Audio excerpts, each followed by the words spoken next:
apologize for the comments that they're saying to my videos, because I didn't intend to bring this kind of stuff out either. When I learned this, something inside of me was pulling at me and was telling me to put this out there. And so I did it because, like I said, something was telling me to do it. So I did. And like I said, as far as waking up the race, I don't know.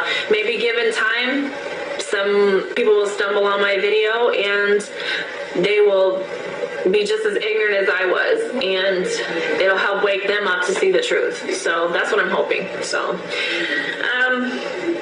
second of all, I do want to clarify too that I know that the black people that are here in the United States now are not African. I know that. The term African American is what has pinned on them. Basically, I feel to try to keep hiding their true identity. They want them to think they're African, so they won't find out who they really are. So I know, and I wanted to clarify that I know the black people here are the true Hebrew Israelites. I know that. So let me just get that out there and clarify that. Also, something interesting that some people may not know is that actually Africans, they don't like the black race that's over here. They don't like them. They hate them. And the only thing that conclusion that I can come to is that because the Africans know that they're the true Hebrew Israelites. They know they're the chosen people of God. So therefore they hate them. That's the only reason, the only conclusion that I can come to. So I just wanted to clarify that I do know that they are not African. Just because the man got them from the continent that we now know as Africa doesn't make them African. I mean, okay, I live in America, but I'm not American.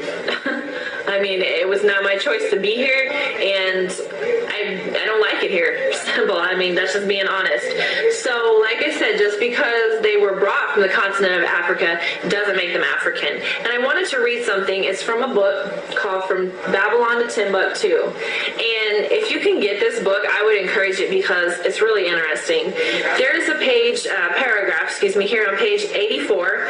It says, in the year 65 BC, the Roman armies under General Pompey captured Jerusalem. In 70 AD, General Vespasian, I'm not sure if I'm saying that right, and his son Titus put an end to the Jewish state with great slaughter.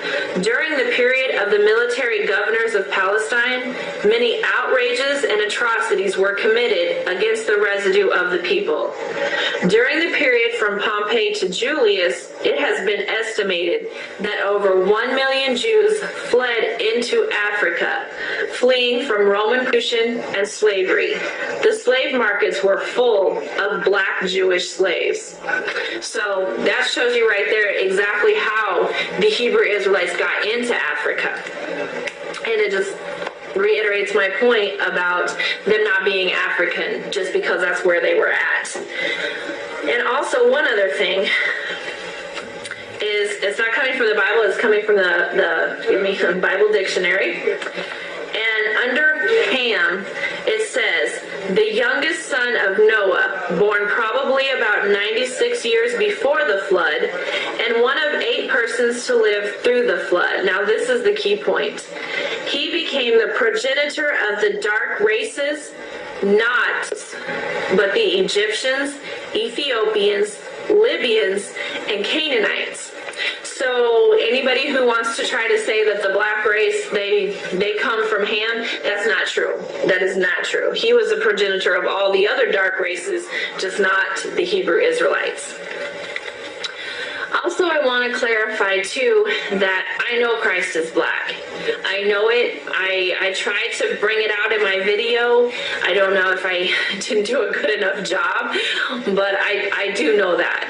And I don't think he's a man with a gun. I don't think he's Arab, and I know for sure that he's not blonde hair and blue eyes. So I also wanted to let everybody know I know Christ is black. So just wanted to get that out there. And lastly, some comments about oh, just the girl trying to worm her way in. That's not my intention either. I'm not trying to come in at the last minute and say, oh, let me grab onto the coattails of the Israelites and maybe I can get in too. It's not going to work that way. What the Most High has prophesied will come to pass.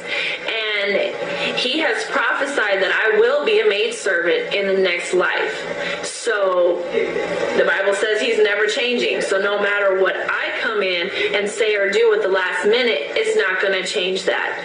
He's prophesied I will be a maidservant. That is what I will be. And honestly, I don't care. That is fine. Whatever the Most High sees fit for me is fine with me, as long as the Israelites get their justice. Because, like I said, this is the book of Job, chapter 27, verse 13. This is the portion of a wicked man with God, and his heritage of the oppressor, which they shall receive of the Almighty. If his children be multiplied, it is for the sword, and his offspring shall not be satisfied with bread. Those that remaineth of him shall be buried in death, and his widows shall not weep. Okay? All praise to Yahweh, which is true name, who the world called God, and his son, Yahweh Shai, who the world ignorantly called Jesus Christ. And I'm going to continue, and I'm going to read the book of Jeremiah, chapter 16, Salakia, that means I'm sorry. Chapter 30, verse 16. Therefore, all they that devour thee shall be devoured, and all thy adversaries, every one of them shall go into captivity. And they that spoil thee shall be a spoil, and all that preyed upon thee will I give for a prey. 17. For I will restore health unto thee, and I will heal thee from thy wounds, said the Lord, because they call thee an outcast, saying, this is Zion, whom no man seeketh after. The book of Isaiah, chapter 14, and I'm going to read verse 1. Okay? And this is what's going on, people. The truth is coming out. Isaiah 14 and 1. For the Lord will have mercy on Jacob, the 12 tribes. Okay? 12 tribes, people. Southern tribe, Judah, Benjamin, Levi, and then the northern tribe, Ephraim, Manasseh, Gad, Simeon, Zebulun, Issachar, Naphtali, Asher. Okay? Maybe I missed one or two. Gad, right? That's what the Lord said. Okay? Let me keep, that's the 12 tribes of Israel. Let me keep reading. Okay? For the Lord will have mercy on Jacob, and will yet choose Israel, and set them in their own land. And the strangers shall be joined with them, and they shall cleave to the house of Jacob. The strangers, that's double. You have the other nations, that's strangers, and then you have the strangers of the Israelites, that Israelite foreigners that don't know that they're Israelites. Okay? And the people shall take them and bring them to their place. And the house of Israel shall possess them in the land of the Lord for servants and for handmaids. And they shall take them captives, who captives they were, and they shall rule over their oppressors. So Edomites, the so-called white man, Moab, the so-called Chinese, Ammon, the so-called Japanese, the Arabs, Ishmaelites, okay? Get ready. Get ready, because we got next. We got next. And the Lord is tired of this. Okay, the truth has come out. What the Lord say about a liar? Let's get that. Let's get that liar in Proverbs, and I'll end it there.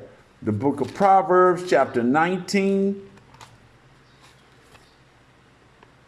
Let me get it. 19 and 9. A false witness shall not be unpunished, and he that speaketh lies shall perish.